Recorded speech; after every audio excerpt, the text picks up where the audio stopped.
조용히 눈을 감아 보십시오. 어디선가 들려오는 부드러운 현악의 떨림, 투명하게 쏟아지는 피아노의 음색, 그리고 그 위를 가볍게 춤추는 선율 하나. 그 이름, 볼프강 아마데우스 모차르트.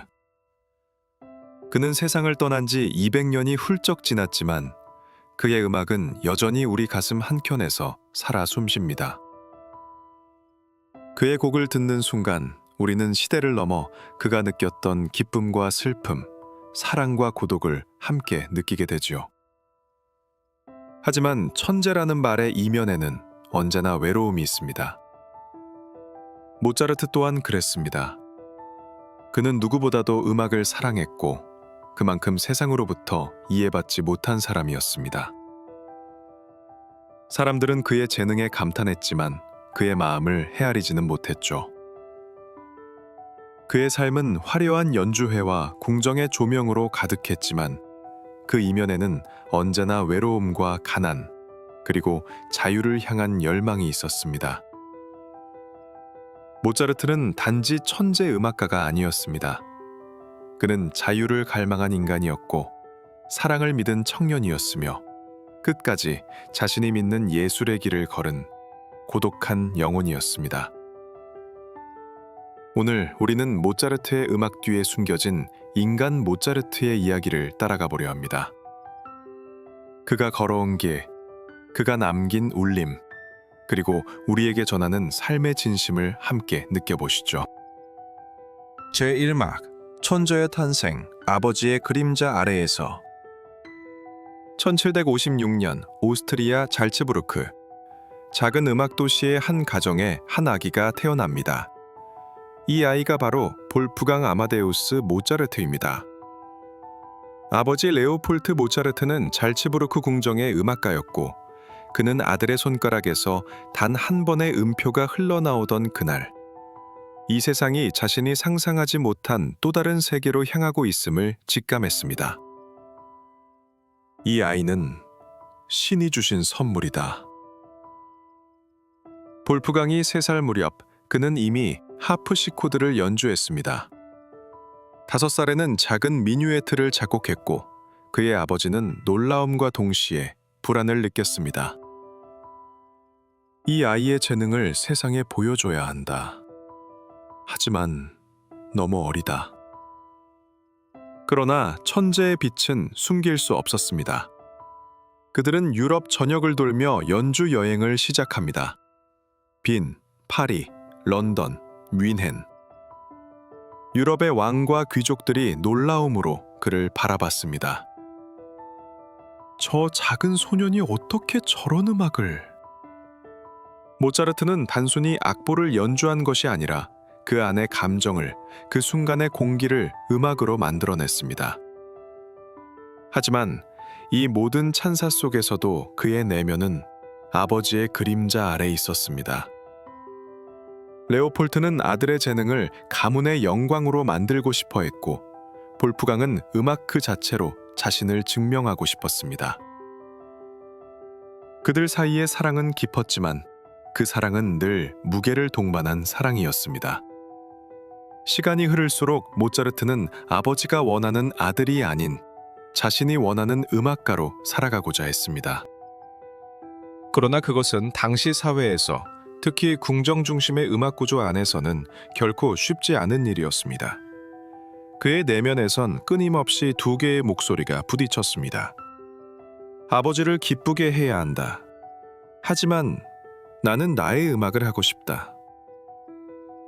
그 갈등은 어린 시절의 천재에게 너무도 큰 짐이었지만 그는 결코 무너지지 않았습니다. 그는 피아노 앞에 앉아 자신만의 선율을 만들어가기 시작했습니다. 그 순간에 그는 더 이상 아버지의 아들이 아니라 음악의 아들이었습니다. 그의 어린 시절은 천재로서의 눈부심과 인간으로서의 고독이 공존한 시기였습니다. 많은 사람들이 그를 신동이라 불렀지만 정작 그는 칭찬받는 아들보다 이해받는 인간이 되고 싶었는지도 모릅니다. 모차르트의 첫 번째 인생의 교훈은 바로 여기 있습니다. 천재의 탄생은 외로움과 함께 시작된다. 그는 이미 어릴 때부터 세상의 기대라는 무거운 짐을 지고 있었고 그 속에서도 자신이 사랑하는 것을 놓지 않았습니다. 이 이야기는 단지 음악가의 성장담이 아닙니다. 우리가 인생을 살며 느끼는 자신만의 길을 찾는 고독과 닮아 있습니다. 때로는 부모, 사회, 시대의 기대가 우리를 가두지만 그 속에서도 자신이 진정으로 사랑하는 일을 놓지 않는 사람, 그가 결국 세상을 바꿉니다. 모차르트는 어릴 적부터 그것을 알고 있었습니다. 그는 말없이 피아노 앞에 앉아 세상에 이렇게 속삭였을지도 모릅니다. 나는 내 안의 음악으로 세상과 싸울 것이다. 제2막 자유를 향한 분투, 궁정의 벽을 넘어서다. 세월이 흘러 어린 신동이었던 모차르트는 청년 음악가가 되었습니다. 하지만 세상은 그를 여전히 신동이라 불렀습니다. 그 말은 칭찬 같았지만 그에게는 족쇄와도 같았습니다.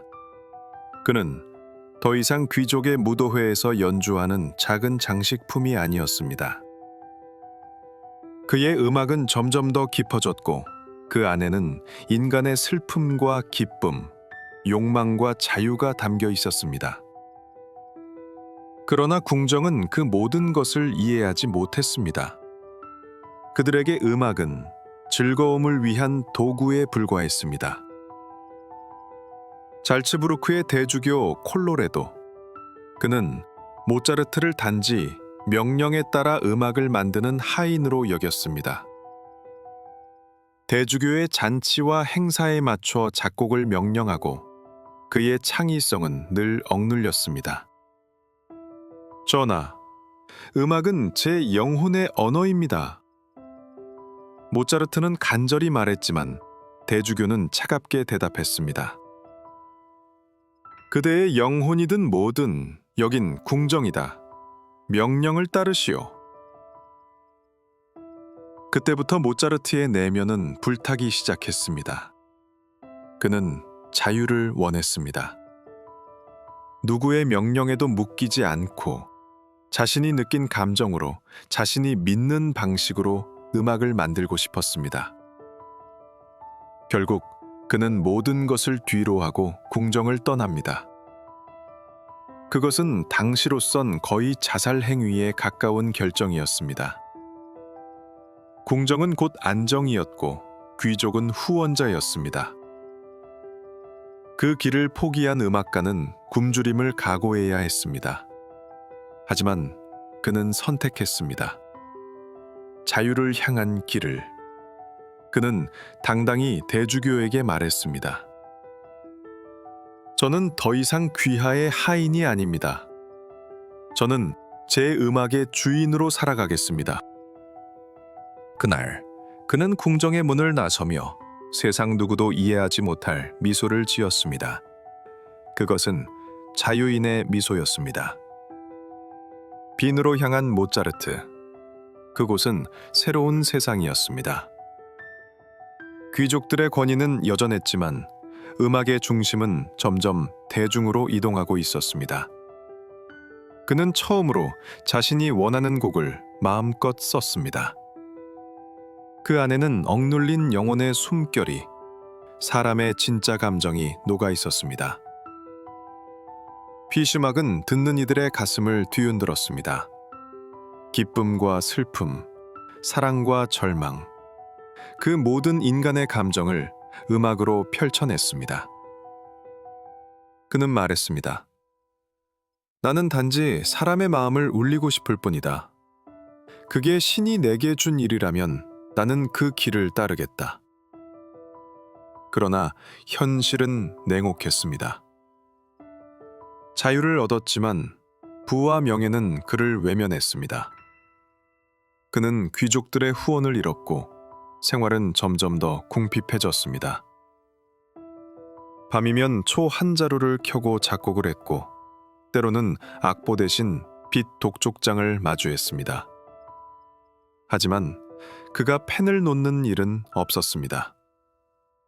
그는 음악이 있는 한 자신이 살아있음을 믿었습니다. 나는 가난할지라도 내 영혼은 부유하다. 그는 그렇게 자신을 위로하며 한음 한음을 새겼습니다. 모차르트의 이 시기는 우리에게 묵직한 울림을 남깁니다. 삶의 안정과 자유, 그 두 가지는 늘 충돌합니다. 많은 이들이 안전한 길을 택하지만 그는 위험을 감수하며 자신의 길을 선택했습니다. 자유는 결코 공짜가 아닙니다. 그것은 외로움과 두려움을 동반합니다. 그러나 그 속에서 인간은 진정으로 자신을 만나게 됩니다. 모차르트의 음악이 오늘날까지도 우리의 가슴을 울리는 이유는 그 음표들이 단지 소리가 아니라 자유를 향한 인간의 외침이기 때문입니다. 그는 우리에게 이렇게 속삭입니다. 진짜 예술은, 진짜 인생은 누구의 명령에도 묶이지 않을 때 피어난다. 제3막 사랑과 예술, 인간 모차르트의 고뇌. 빈의 겨울 공기에는 언제나 음악이 깃들어 있었습니다. 그 중심에 서 있던 이는 바로 모차르트였습니다. 하지만 그 화려한 선율 뒤에는 세상의 눈이 보지 못한 한 인간의 고독이 숨쉬고 있었습니다. 모차르트는 여전히 젊었습니다. 그러나 그는 이미 세상과 부딪히며 수많은 상처를 입은 예술가이기도 했습니다. 아버지 레오폴드와의 관계는 점점 멀어졌고 궁정의 음악가로 남기를 거부한 그는 자유를 택한 대가로 불안정한 삶을 감수해야 했습니다.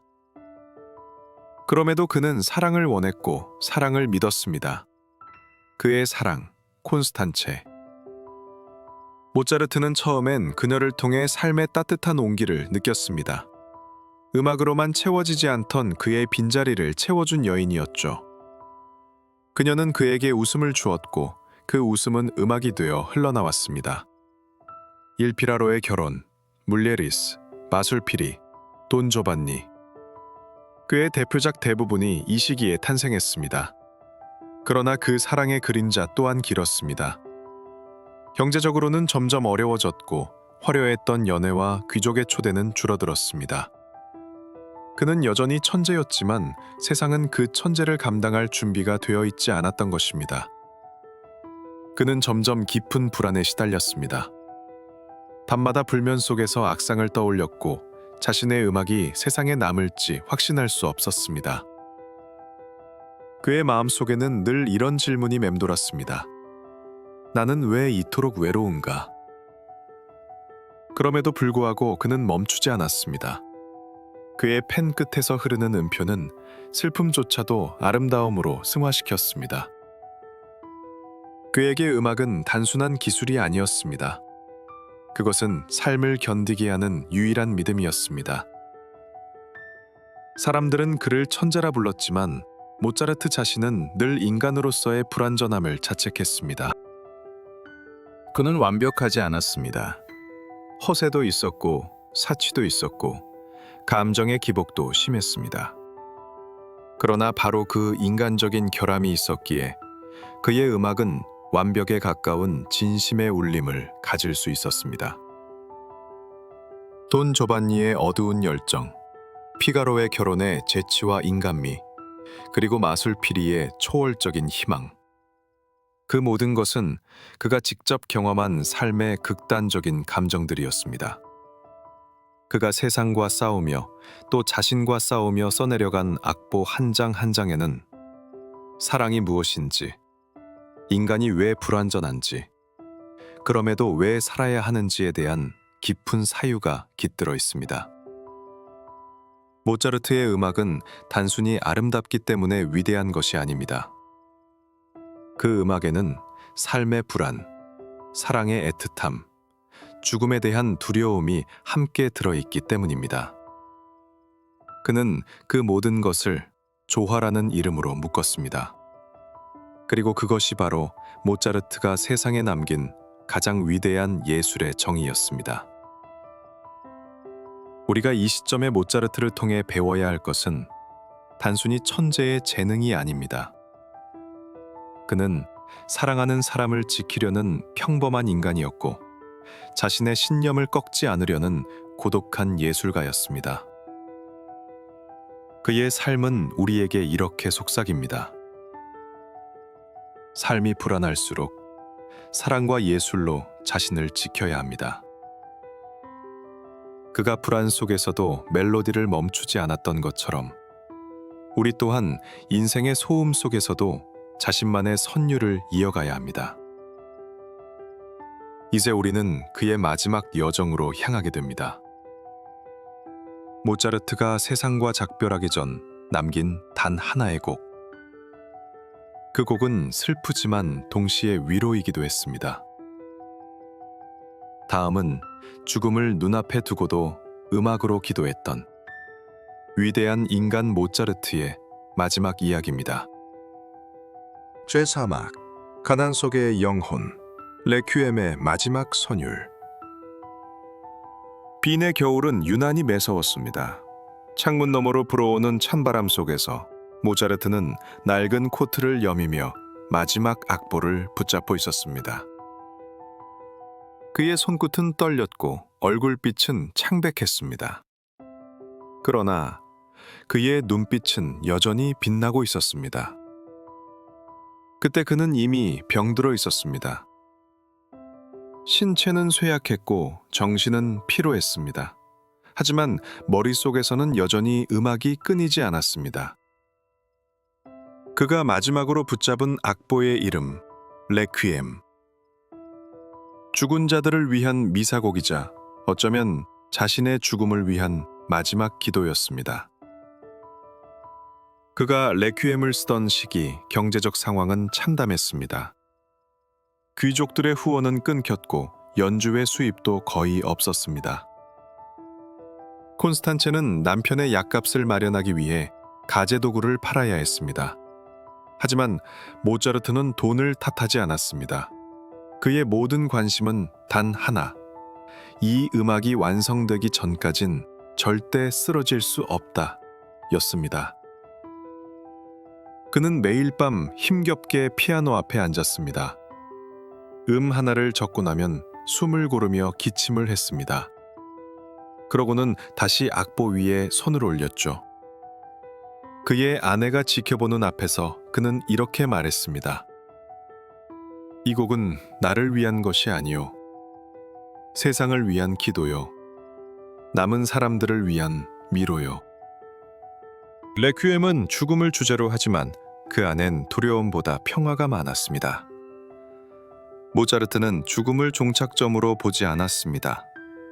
그에게 죽음은 영혼이 더 큰 조화로 들어가는 또 다른 음악이었습니다. 그의 악보를 따라가 보면 알 수 있습니다. BS 1회에서는 인간의 두려움을, 라크리모사에서는 슬픔 속의 구원을, 그리고 마지막 도민의 예수에서는 죽음 이후의 안식을 노래했습니다.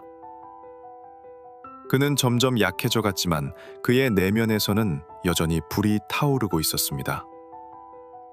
그 불은 세속의 성공이 아니라 예술가로서의 진심이었습니다. 1791년 12월 5일 새벽, 모차르트는 침대에 누워 조용히 숨을 거두었습니다. 그 곁에는 미완성된 레퀴엠 악보가 놓여 있었죠. 그의 마지막 순간에 대한 기록은 이렇게 전해집니다. 그는 침대에 누워 미완성된 레퀴엠 악보의 한 부분을 힘겹게 입으로 흥얼거리려 했습니다. 마지막 숨결까지도 그의 영혼은 음악과 함께였던 것입니다. 세상은 그가 떠난 후에야 그의 가치를 깨달았습니다. 빛과 생활고에 시달리다 떠난 천재의 음악은 세월이 흐를수록 더욱 빛을 냈습니다. 그가 남긴 레퀴엠은 그의 죽음 이후에도 여전히 전 세계의 영혼을 위로하고 있습니다.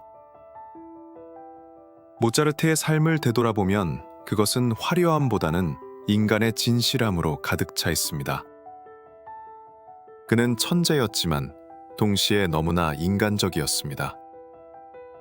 그의 웃음은 순수했고 그의 눈물은 진실했습니다.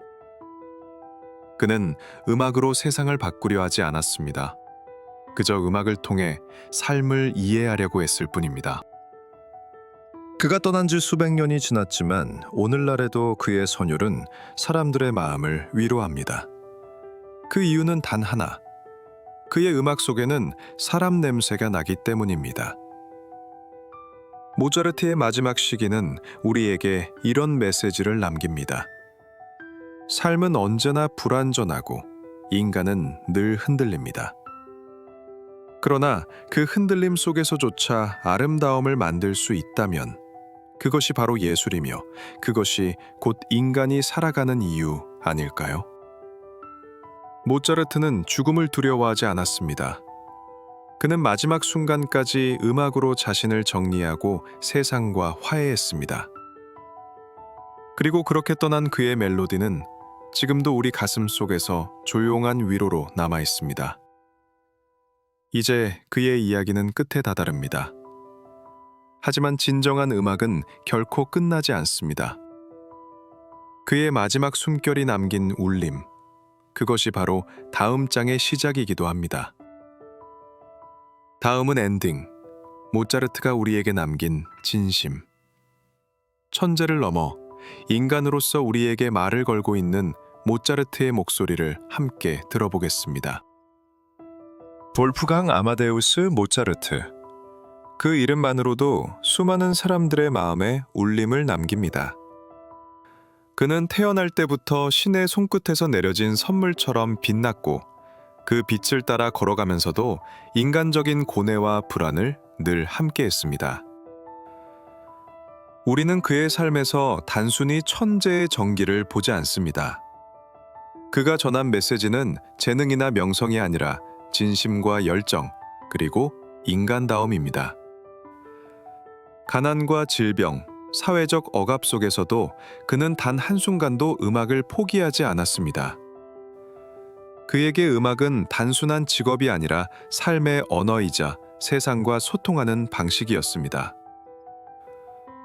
모차르트가 우리에게 전하는 가장 큰 교훈은 완벽하지 않아도, 불안해도, 실패할 수도 있지만 진심을 다해 자신이 사랑하는 일을 한다면 그것이 바로 진정한 가치라는 점입니다.